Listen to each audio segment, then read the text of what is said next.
Padre, gracias por este día. Gracias por tu amor, por tu misericordia.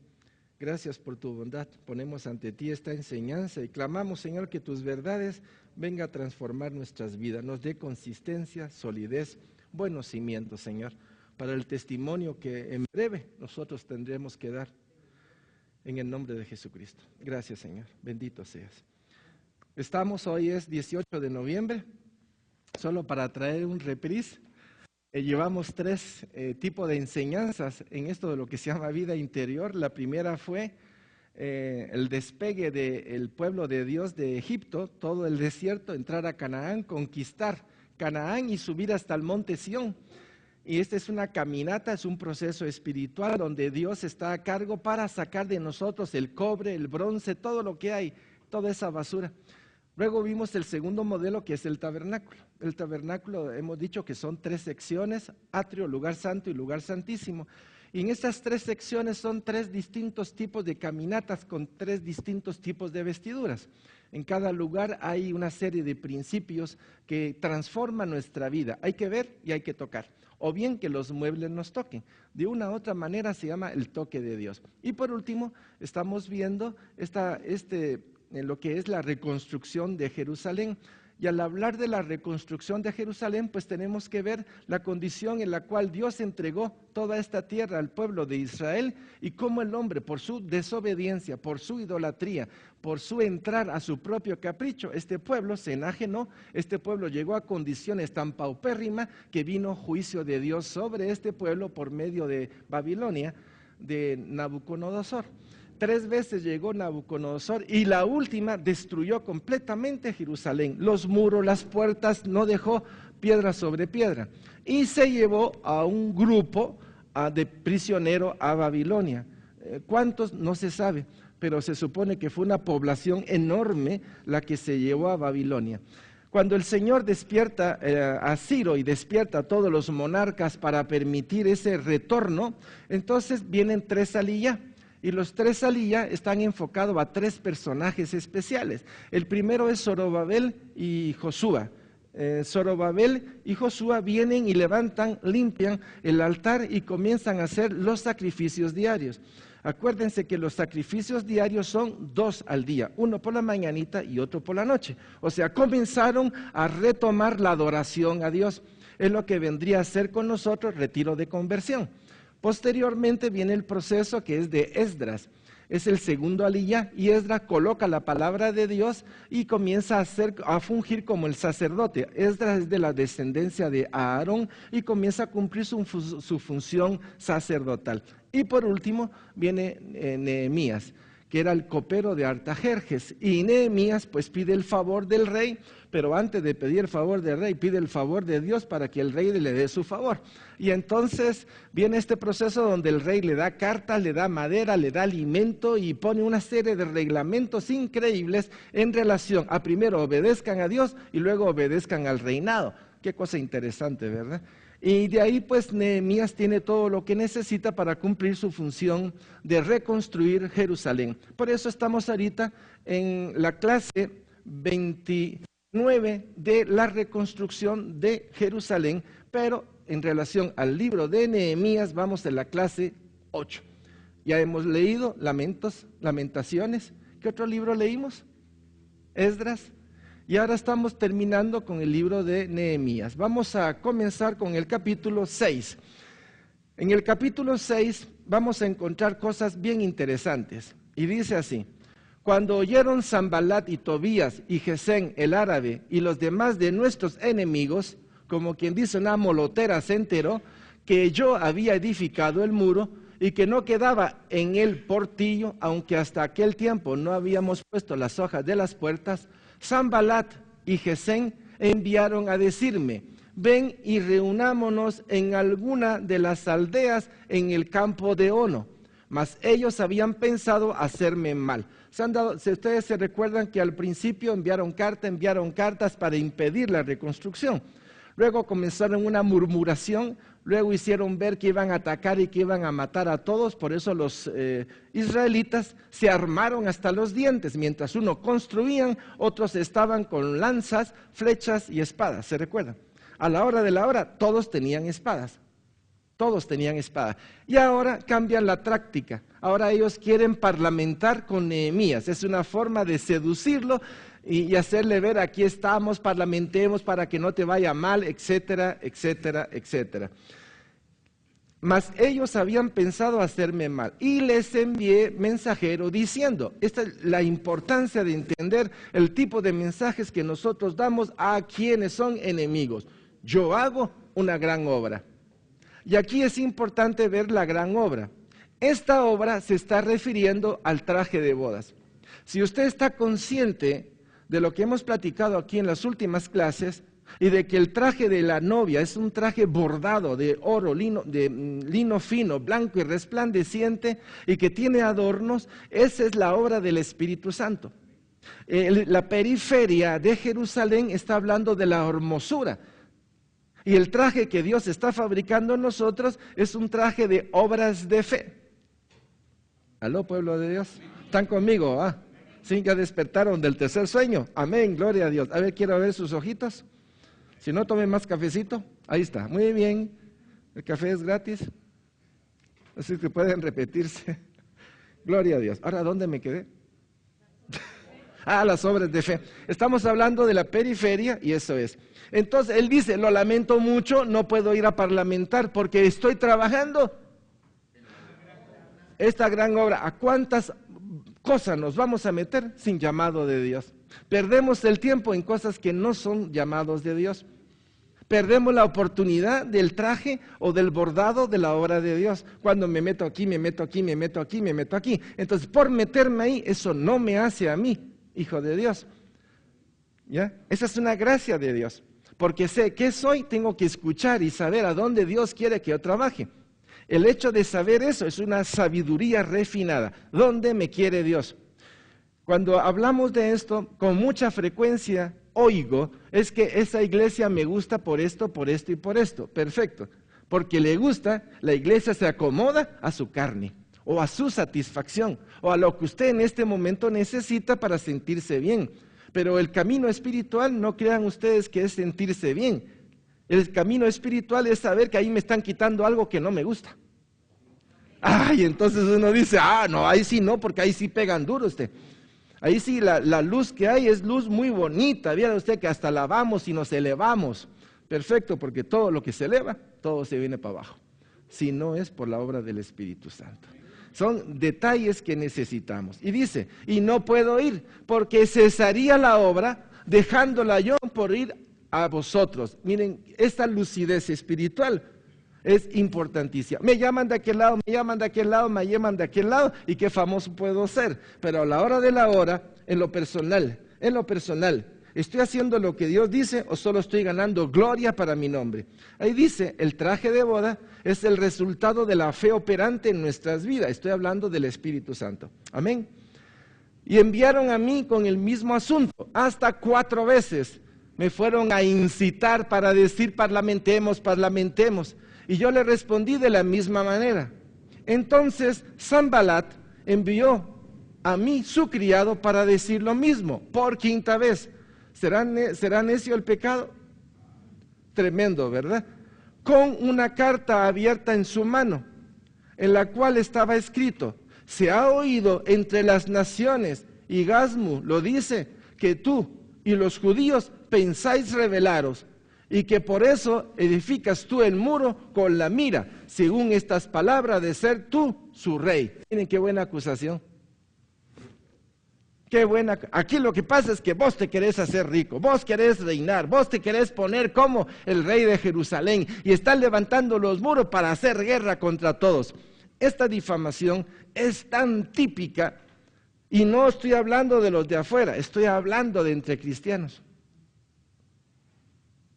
Vean ustedes qué curioso, ¿verdad? Ese celo, esa envidia, esa predisposición o prejuicio que tenemos a veces. Este hombre lo que quería hacer era engatusar a Nehemías. Y dice, pueblos paganos, idólatras, mentirosos, calumniadores, envidiosos, vengativos, temerosos y equipados para toda maldad. El hombre buscando su propio refugio dentro de las tinieblas para no ser descubierto. ¿Qué les parece? ¿Tiene sentido? ¿Qué hace uno cuando ha hecho una fechoría? Uno se esconde, o bien le da una parte a aquel, una parte a aquel, una parte a aquel, y ya todos comprometidos estamos en la misma bolsa. Ese es el sistema de corrupción de gobierno. Ese es el sistema de las organizaciones. Una forma para callar es comprar, la otra es amenazar y la otra es eliminar. En fin, cada quien tiene su sistema, pero Jesucristo ha venido a dar vida. Y es ahí, salir de las obras de las tinieblas. Eso estaban, como quien dice, trabajando para impedir que la gloria de Dios se viera. Judas 1:16, estos son murmuradores, querellosos, que andan según sus propios deseos, cuya boca habla cosas infladas, adulando a las personas para sacar provecho. Primero, vení, parlamentemos para que no sé qué. Toda la estrategia que utilizó. Y como no respondió, entonces atacó su orgullo. Es que sabemos que vos querés ser rey, es que vos querés gobernar, tratando a ver si lo desbalanceaba a la derecha o a la izquierda. Y si se desbalanceaba, ahí tenía la forma de matarlo. Qué cosa, ¿verdad? Cuando la maldad hace uso de la mentira para desprestigiar a los hermanos. Y tengo un montón de historias que contarles. El dinero.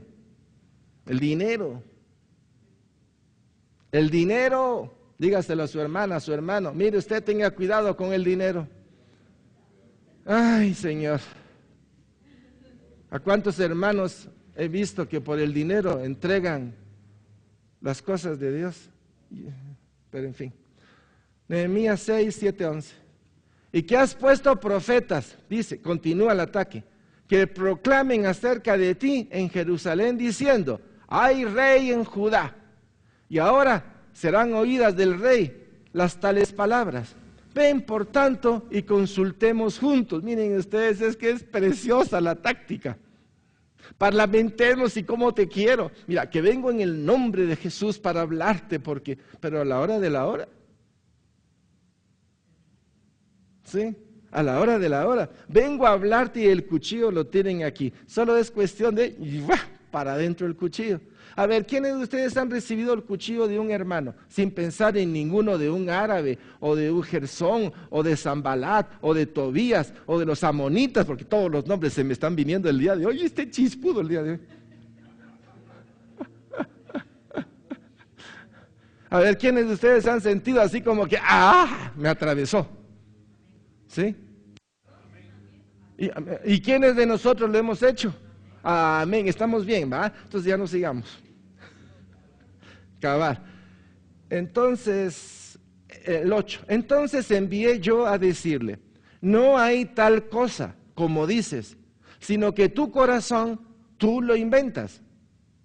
Porque todos ellos nos amedrentaban diciendo, se debilitarán las manos de ellos en la obra y no será terminada. Así le respondió Nehemías. Ahora bien, otra vez Nehemías acude ¿a quién? A Dios. Y dice, ahora pues, oh Dios, fortalece tú mis manos. Vine luego a casa de Semaías, hijo de Delaía, hijo de Meatabel, porque él estaba encerrado, el cual me dijo, reunámonos en la casa de Dios dentro del templo y cerremos las puertas del templo, porque vienen para matarte. Aquí viene otro chisme. Y el chisme era meter miedo en Nehemías. Entonces, mira vos, vienen a matarte y la mejor forma para que no te maten es métete dentro del templo y está cerca del altar de bronce, porque si te hace del cuerno, nadie podrá tocarte. En pocas palabras, le están metiendo temor para que a través del temor él se inhiba. Y él llegue a una condición de pobreza y de miseria, porque todo el mundo va a decir, ¿cómo ese hombre valiente se metió en el templo? Pero ahí están las trampas, vean ustedes, la secuencia de estrategias es impresionante. Vamos a ver qué ocurre. Entonces dije, un hombre como yo ha de huir. A la niña, miren ustedes qué precioso. ¿Quién el pastel que se vengan todos juntos? Un hombre como yo ha de huir. ¿Y quién que fuera como yo entraría al templo para salvarse la vida? No, si estoy escondido en la mano de Dios. Ahorita es tiempo de lo otro. que vengan. Dice, no entraré. ¿De cuántas trampas se libró Nehemías? Pero ¿a quién acudía para no caer en las trampas? Al Señor. Es que ahí está la clave. Ahí está la clave. A mí no se me olvida una vez que le dije a Carol, Carol, si hago tal cosa, ahí veo a un hermano que detrás de él está Satanás con una lanza. Carol, si yo hago esto, ese hermano desde allá, con la lanza que tiene, que ni siquiera es de él, está esperando cómo me atraviesa. Y le dije, la táctica no es esa. Vamos a esperar por otro lado. Carol.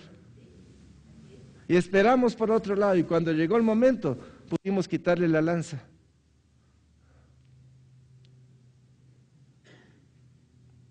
Por eso hay acciones que tenemos que tener ojo para saber por dónde viene la cosa.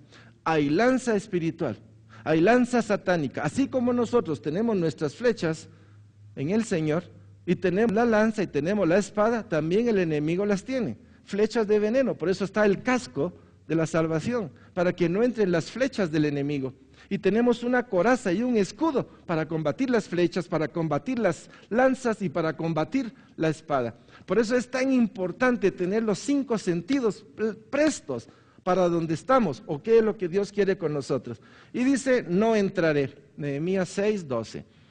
Y entendí que Dios no la había enviado, sino que hablaba aquella profecía contra mí, porque Tobías y Sanbalat lo habían sobornado. ¿Qué es lo que es soborno? ¿Qué hay en el soborno?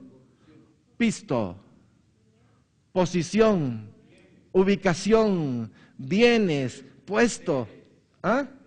Placeres, mis hermanos, qué bien estamos documentados, ¿por qué nos siguen? ¿Qué más? Influencia, ¿sí? Las trabas, o sea, cómo la corrupción puede hacer de todo. Ahí se recuerdan de Balán. Por el pisto quería el otro pueblo que maldijeran al pueblo de Dios. Versículo 13.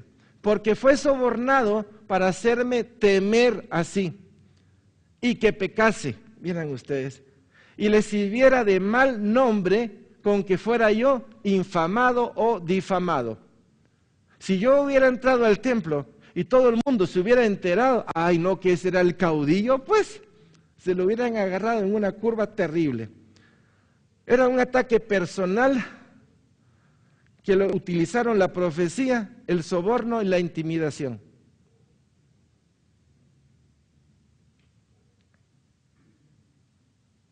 Qué fácil, ¿va? Cuando se ve así uno dice, ah no, yo no, pero a la hora de la hora, preste atención a todas sus decisiones diarias y va a descubrir que muchas de ellas, o en algunas de ellas, o tal vez ya gracias por Dios, ninguna de ellas, ¿eh? Pero todos estamos expuestos a esto. Acuérdate, Dios mío, de Tobías y de Sanbalat conforme a estas cosas que hicieron.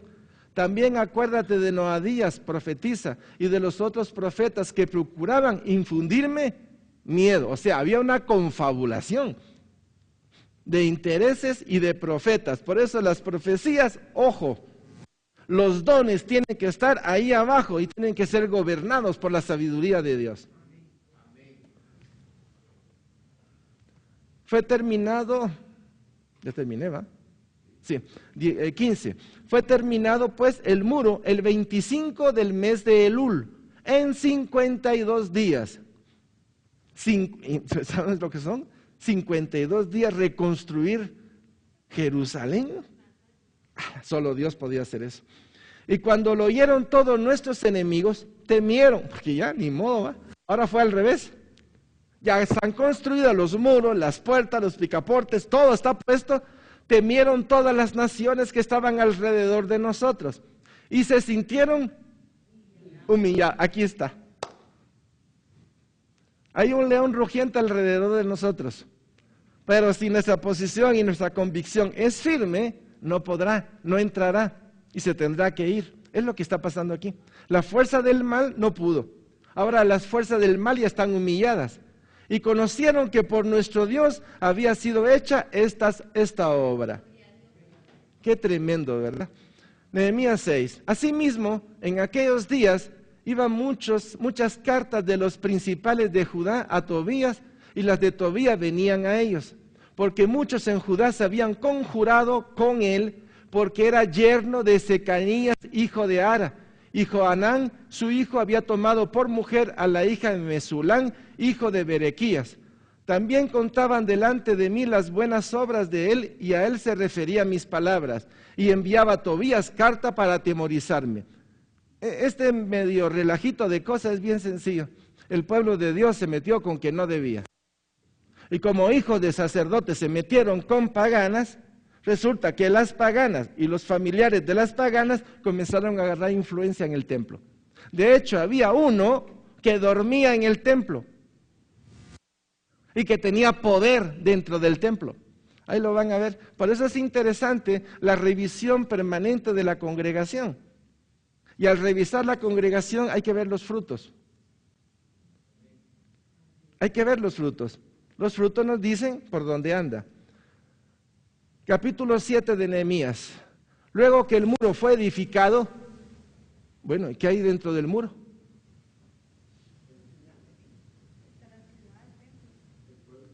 Y colocadas las puertas, y fueron señalados porteros y cantores y levitas. Mandé a mis hermanos, a mi hermano Anani y a Ananías, jefe de la fortaleza de Jerusalén, porque este era varón de verdad y temeroso de Dios más que muchos. ¿Qué hay dentro de Jerusalén? ¿Qué estaban haciendo en el templo? Adorando. ¿Qué hay que proteger? El sistema del hombre está hecho con una serie de flipones. Yo no sé si ustedes lo saben, pero uso la palabra flipón para que se ubiquen. Un flipón es cuando hay una descarga muy fuerte, el sistema se desconecta. Pueblo de Dios. Amén.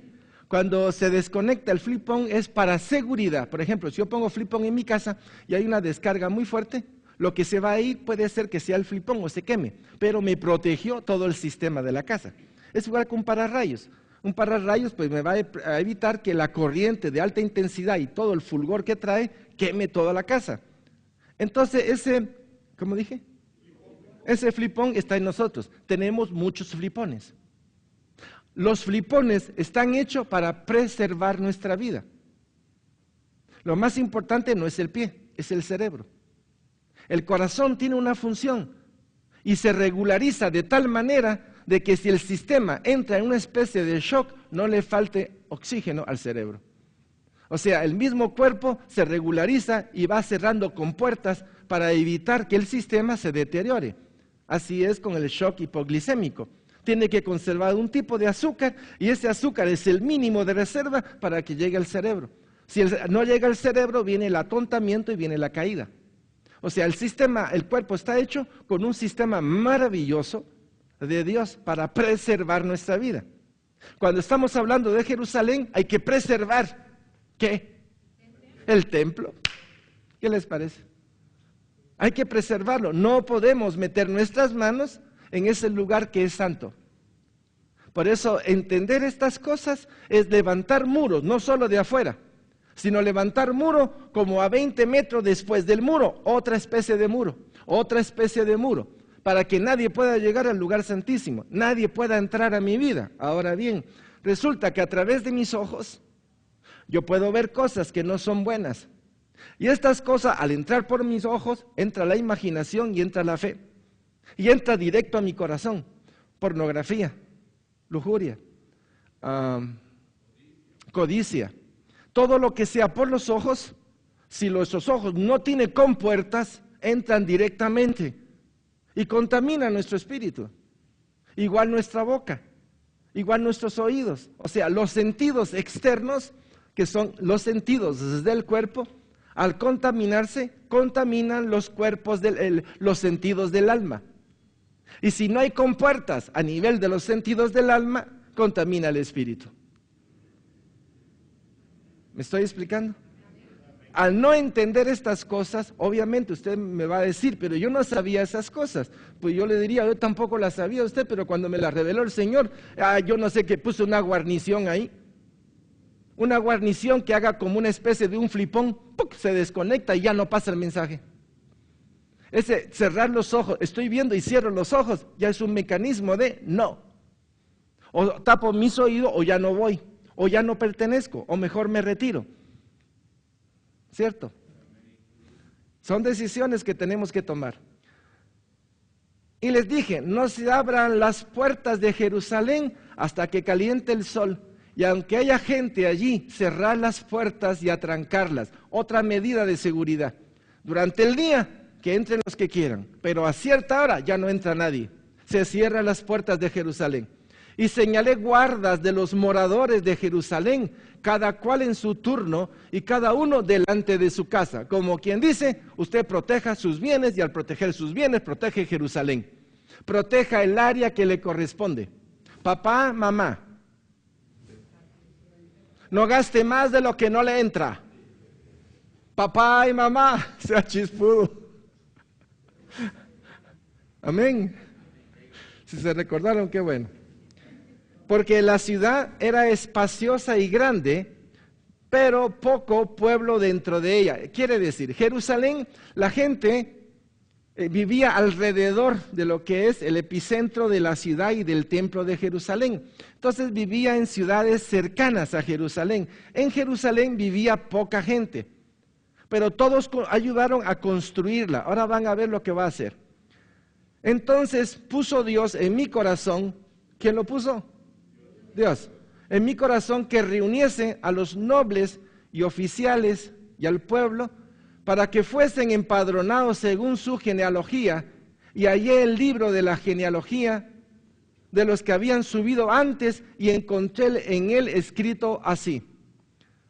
Voy a regresar un poquito a lo que es el tabernáculo y un poquito a lo que es la ciudad de Jerusalén, la nueva, la que va a venir. Cosas importantes. Recuérdense que vamos a tener un estudio de las puertas. Vamos a hacer el estudio de las puertas a diversos niveles, espirituales, cerebrales, y a nivel de puertas de deseos y de pasiones. Pero ahorita me interesa un poquito ubicarnos.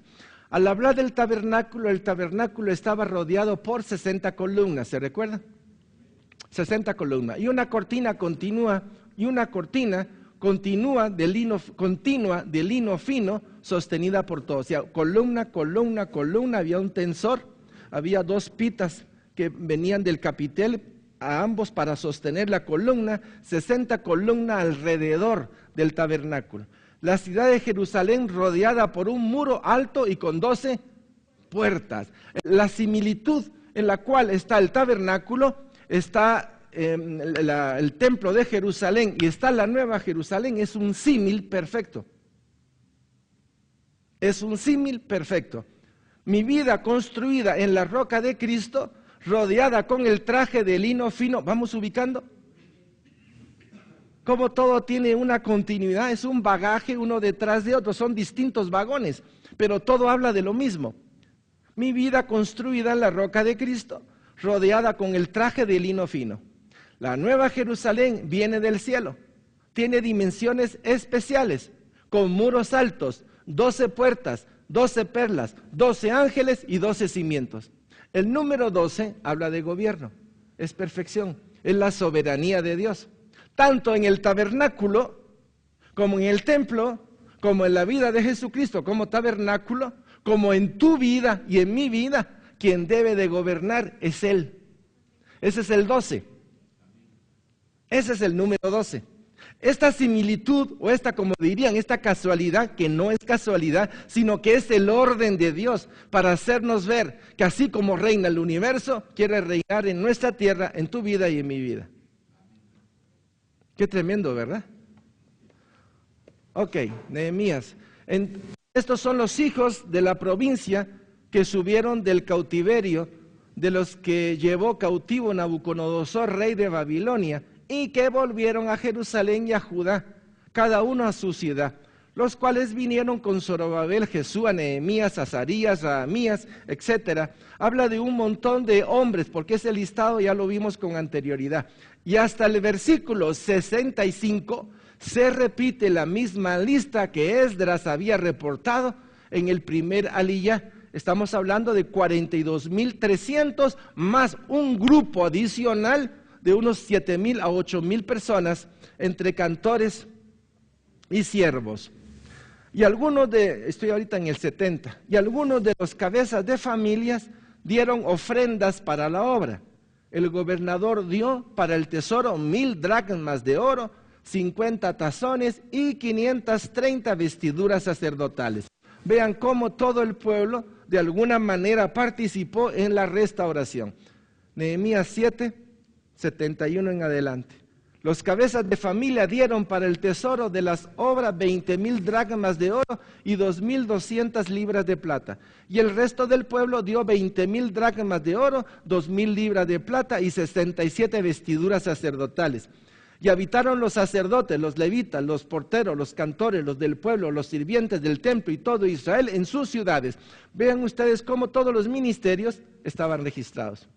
Y todos dieron una parte. ¿Se recuerdan cuando el pueblo de Dios salió de Egipto? ¿Qué le dieron los egipcios? Tesoros. Y ellos lo acumularon, no tenían idea para qué era. Pero se llevaron el oro, las telas, las piedras, todo lo que necesitaban, y madera, y lo llevaban y no sabían para qué. Dios nos puede estar equipando con muchas cosas y no sabemos para qué. No sabemos para qué. ¿Y para qué Dios?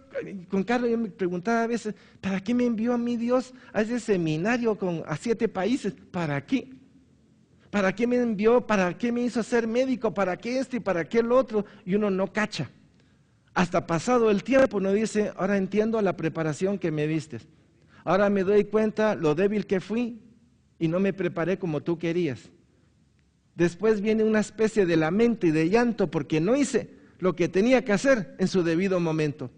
Ahora que Dios quiere, de alguna manera, o me está preparando para eso, encuentro deficiencias, que digo, Señor, esto se pudo haber evitado. Yo no leí, no estudié, no hice, no fui, etcétera. Un montón de cosas que diría, Señor, mi debilidad y mi pecado está ante ti. Algunos le llaman a esto redimir el tiempo. Y redimir el tiempo es reparar las cosas que están mal. Y de hecho hay que hacerlo. Podemos estar haciendo las obras por razones equivocadas. Esto lo hemos hablado en varias oportunidades. Podemos estar haciendo las cosas por razones equivocadas. ¿Por qué usted quiere hacer esto? ¿Por qué usted quiere ir a hacer aquello? ¿Por qué quiere ir a predicar? ¿Por qué quiere ir al retiro? ¿Por qué quiere ir a esto? Podemos estar haciendo las cosas solo para renombre nuestro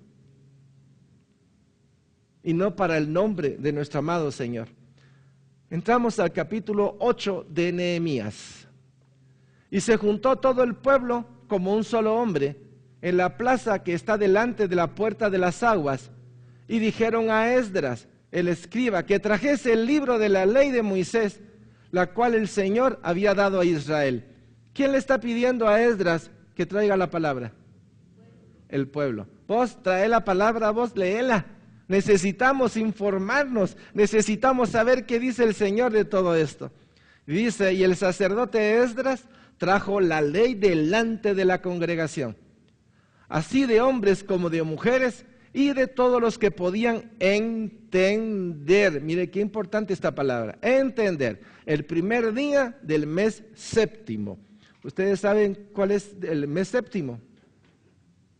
El mes séptimo es el mes de Tishri. Y el mes séptimo se supone, se cree que fue el nacimiento de Jesús. Es el mes de septiembre. Y en este mes es cuando vienen las fiestas de las trompetas. Y las fiestas de las trompetas está caracterizado por arrepentimiento. Entonces está la quinta es Yom Teruah, es el inicio de trompetas, inicio del arrepentimiento. Y el día 10 de este mes es cuando se suena la fiesta o suena el trompetazo final, que es la fiesta de Yom Kippur, que es cuando se sacrifica al cordero para el perdón de los pecados de todo el pueblo. ¿Sí? 7 días después, o pasados 5 días, 7 días de fiesta, que es la fiesta de Sukkot. Y ustedes van a ver cómo aquí ellos van a celebrar estas fiestas. Y la van a celebrar en una forma extraordinaria. Ahí lo vamos a ver. No sé si va a dar tiempo el día de hoy, pero ahí vamos. Efesios 4, 1, 6. Yo pues, preso en el Señor, os ruego que andéis como es digno de la vocación con que fuisteis llamados, con toda humildad y mansedumbre, soportándoos con paciencia los unos a los otros en amor, solícitos en guardar la unidad del Espíritu en el vínculo de la paz, un cuerpo y un espíritu, como fuisteis también llamados en una misma esperanza de vuestra vocación, un Señor, una fe, un bautismo, un Dios y Padre de todos, el cual es sobre todos y por todos y en todos. Si esto es una realidad, la iglesia tiene un problema muy serio. Porque la iglesia lo que hace es elitismo. Y el elitismo lo único que hace es separación. Y la separación para mí es pecado. Quiero explicar. Ninguna iglesia tiene el derecho de tener elitismo, sino que toda la iglesia como un solo cuerpo debería de tener un solo pensar y un solo sentir. El hecho de que no sea así es porque el amor es imperfecto en nosotros. Es imperfecto en todos nosotros. Hay culpa y hay pecado en nosotros por esta disgregación, por esta diáspora de la fe. ¿Sí? Y hay que comenzar por un pensamiento claro. No se trata de mi iglesia, sino se trata de en función del reino de Dios. El entender que estamos en función del reino de Dios ya es una palanca para evitar que entremos en ese elitismo eclesial o en ese elitismo en donde pensamos lo que hay en esa iglesia pero no hay en nosotros. Tal vez no hay en nosotros lo que hay en esa iglesia, pero estamos haciendo lo que Dios quiere que hagamos. Entender solo eso es vernos como una pieza de un reloj suizo.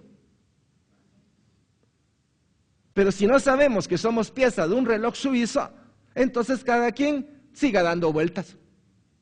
Yo sigo dando vueltas, ¿verdad? Y sigo dando vueltas sin entender el por qué. La vuelta que yo doy hace funcionar todo el cuerpo de Cristo.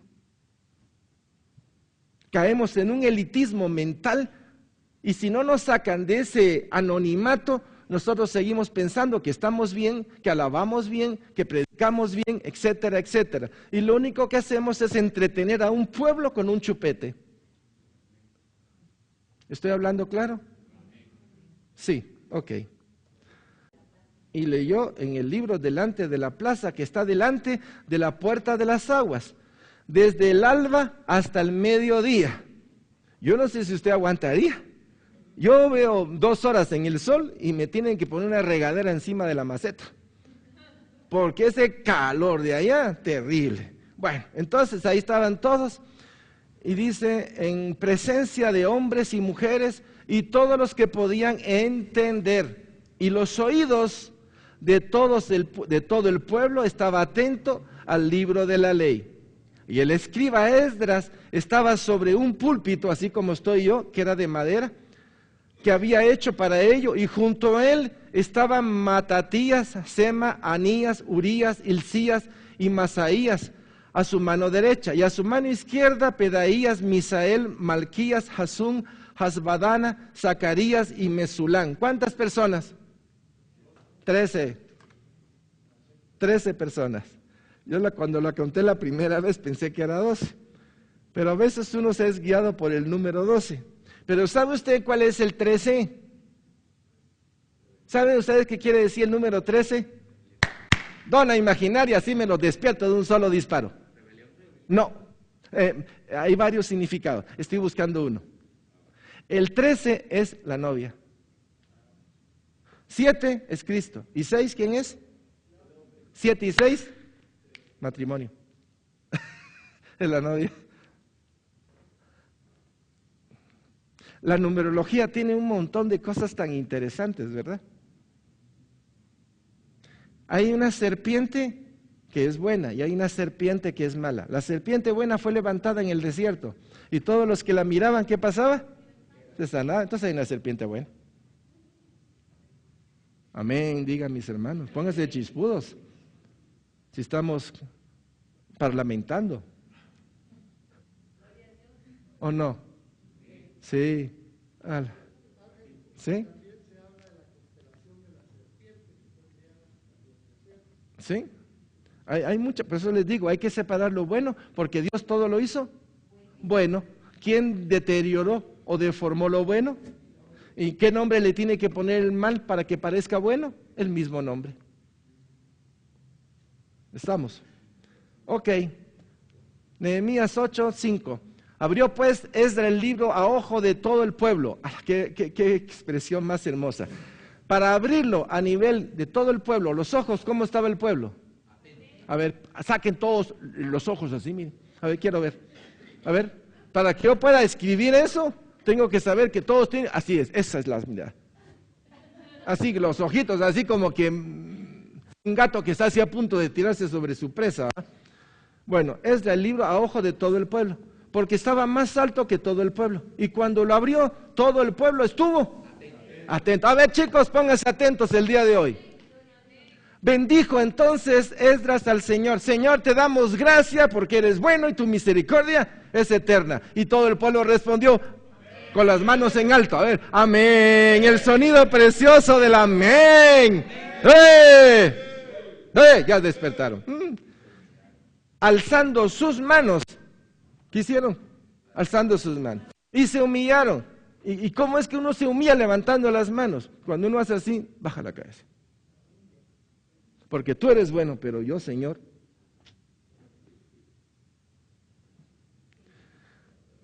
Y se humillaron y adoraron al Señor inclinándose a tierra. Y los levitas, Jesús, Abani, Serebaía, Jazmín, Acub, Sabetai, Odías, Masaías, Kelita, Azarías, Josabel, Anán y Pelaías. Esto agota a ustedes.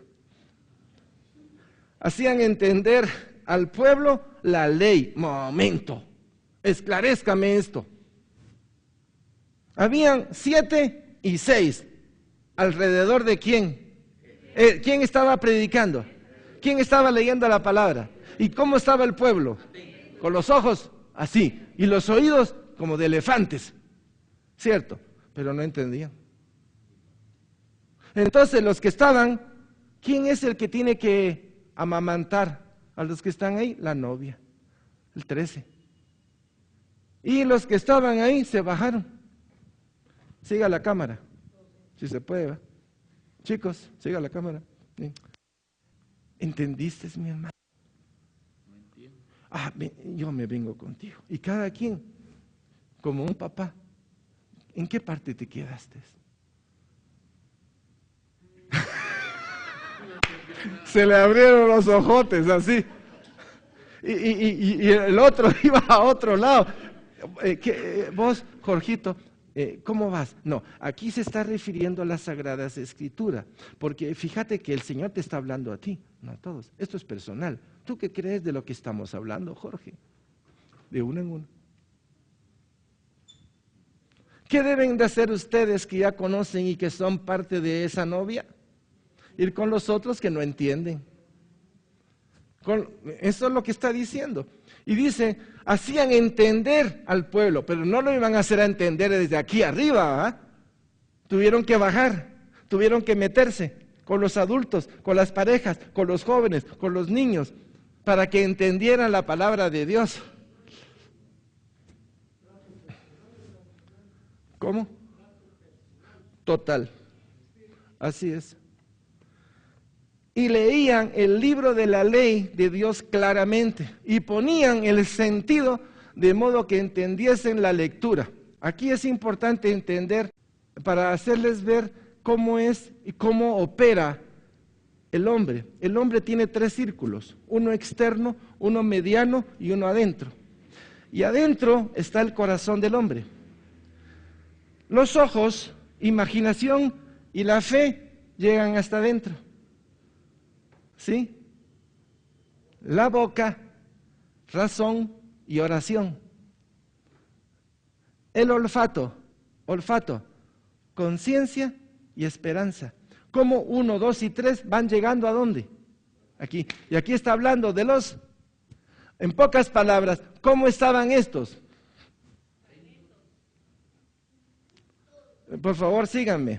¿Cómo estaban? Los 3 sentidos del espíritu, el alma y el cuerpo en todas las paredes del hombre. Atento, prestos a escuchar la palabra.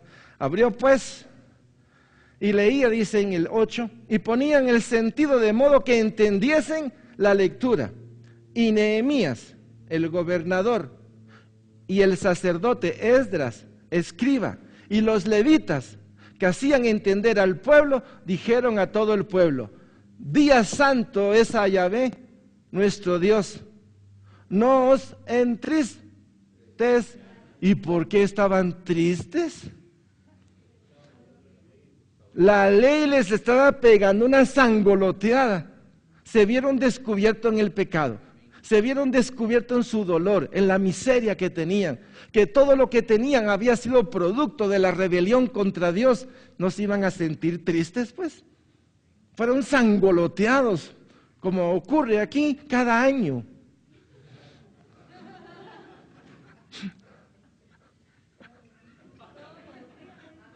Algunos atrasaditos, pero se rieron. Cada semana, no. Los domingos, los lunes, los martes, los miércoles. Y si hablamos por teléfono, pues de repente sale un postre. Entonces, no os entristezcáis, no lloréis, porque todo el pueblo lloraba oyendo la palabra de la ley. Este pueblo oraba porque la palabra los había descubierto. Luego les dijo, miren, 3 cosas les dijeron: id a comer, porque están agotados. 2, y bebed. Y 3, compartir. Id, comed grosura, para que su cuerpo no desfallezca. Beban vino dulce, azúcar inmediata. Y envía porciones a los que no tienen nada preparado. Porque día santo es a nuestro Señor. No os entristezcáis, porque el gozo del Señor es nuestra fuerza. Es nuestra fortaleza. ¡Qué tremendo ustedes! Qué cosa leer la palabra de Dios y leerla así con rojo, amarillo, azul, gruesilla, de todo. Los levitas pues hacían callar a todo el pueblo. Ahora, primero les enseñaba y ahora los callan. Por eso hay un momento de enseñanza y otro momento para tranquilos. Pues hacía callar a todo el pueblo diciendo: callad, porque es día santo y no os... Mire, era tan profundo el dolor de estos hermanos. Era tan profundo de estos hombres, mujeres y niños, al sentir cómo la espada había entrado en su corazón. La tristeza los embargó. Pero aquí es importante entender, cuando soy descubierto en mi pecado, en mi rebelión, etcétera, me viene un dolor profundo. Pero al mismo tiempo que me viene dolor profundo por la palabra, que es una espada, allí está la misericordia de Dios para sostenerme. Entonces en ellos había una especie de contraste, un dolor profundo porque eran pecadores, miserables, traidores, idólatras. Y por otro lado, como confrontado con la palabra, la mano de Dios los sostenía para que no cayera en un abismo de tristeza y de muerte. Tremendo, ustedes. Un corazón tocado por la palabra produce dolor y gozo. Con esto vamos a terminar el día de hoy. La palabra de Dios puede producir gozo o dolor. Cuando se entiende, se conjugan. Luego la necesidad de tomar alimentos naturales y la necesidad de tomar abundantes bebidas, el compartir, signos de la hermandad y del reino. Con esto vamos a terminar el día de hoy. Creo que se llevan un buen banquete. Hay una buena reflexión. Puede oír este cassette o este video en su casa. Vuélvalo a meditar y dése cuenta qué papel está jugando ustedes en la iglesia, en la congregación, en el cuerpo de Cristo. Amén. Padre, gracias por este día. Gracias por tu amor, por tu misericordia, por la bondad con la cual nos trata. Y de igual manera como pasó con el pueblo judío, hoy fuimos descubiertos en muchas cosas. Y a pesar de todo eso, tu gracia y tu misericordia está aquí, porque tú nos sostienes. Perdón, porque nuestras fallas son grandes, numerosas, repetitivas, abusivas, insolentes, irreverentes, torpes, insensatas. Son tantas cosas las que se conjugan, Señor, que por todos lados sentimos que hoy recibimos ese toque de ti y fuimos descubiertos. Perdón, Padre, límpianos con la preciosa sangre del Cordero de Dios, lávanos con el nombre santo de Jesús y purifícanos con el fuego de tu Santo Espíritu. Levántanos para ti, en el nombre de Jesús, por tu amor, por tu misericordia. Sácanos del anonimato, sácanos de esa posición en la cual nos sentimos tan privilegiados sin darnos cuenta de que somos ciegos, pobres, miserables. Por tu amor, descúbrenos, sánanos, levántanos para ti, por tu amor y en el nombre de Jesús. Te lo pedimos. Gracias, Señor. Bendito seas. Bendecimos sus vidas, sus matrimonios, sus hijos y su trabajo. Que el Señor les dé hoy la gracia de ser evangelistas, alcanzando a otros que andan en miseria y pobreza. Os esperamos.